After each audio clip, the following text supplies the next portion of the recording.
মুসলমানদেরকে কলঙ্কিত করার জন্য একটি দল উঠে পড়ে লেগেছে। এরা কথায় কথায় পূজা মণ্ডপে ঢুকে যাচ্ছে। এরা সারা জীবন আমাদেরকে মাজার পূজারে বলেছে, এখন নিজেরাই মন্দিরে পূজারি। এরা মিলাদ শরীফ করে না, এরা যায় পূজা মণ্ডপে, এরা তাবারুক খায় না, এরা খায় প্রসাদ। এরা বাংলাদেশে ইসলাম প্রতিষ্ঠা করতে চায় না। এদের হাতে যদি কোনো মতে বাংলাদেশে একবার ইসলাম প্রতিষ্ঠার নামে সংসদে যায়, কসম খোদার ইসলাম প্রতিষ্ঠার নামে এরা এই দেশে জঙ্গিবাদের আস্তানা বানিয়ে ছাড়বে। দানাত তুলে বলা ঠিক কিনা? এই বাতিলের কাছে কখনো দেশ হেফাজত করতে দেওয়া যাবে?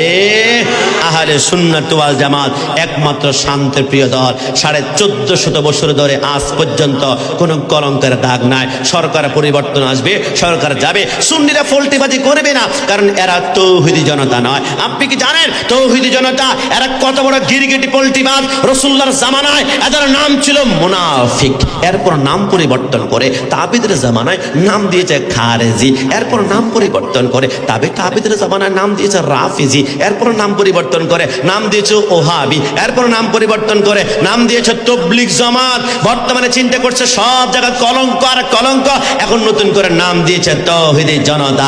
এদেরকে চিনার 5টা আলামত বলে দিয়ে যায়। 1 নম্বরে টঙ্গীর ইজতেমায় খুন, 2 নম্বরে মসজিদের ভিতরে সহবাস, 3 নম্বরে মাদ্রাসায় বলাৎকার, 4 নম্বরে মাজার ভাঙচুর, 5 নম্বরে কথায় কাজে উগ্রতা। এদের নাম হচ্ছে তৌহিদি জনতা। ডান হাত তুলে বলো ঠিক কিনা? কিন্তু সুন্নি কারা? রাসূলের জামানায় ছিল আহলে সুন্নাত ওয়াল জামাত, তাবিদের জামানায় আহলে সুন্নাত ওয়াল জামাত, তাবিদের জামানায় আহলে সুন্নাত ওয়াল জামাত, গাউসুল আজমের জামানায় আহলে সুন্নাত ওয়াল জামাত, খাজা গরিবের জামানায় আহলে সুন্নাত ওয়াল জামাত, শেরে বাংলার জামানায় আহলে সুন্নাত ওয়াল জামাত।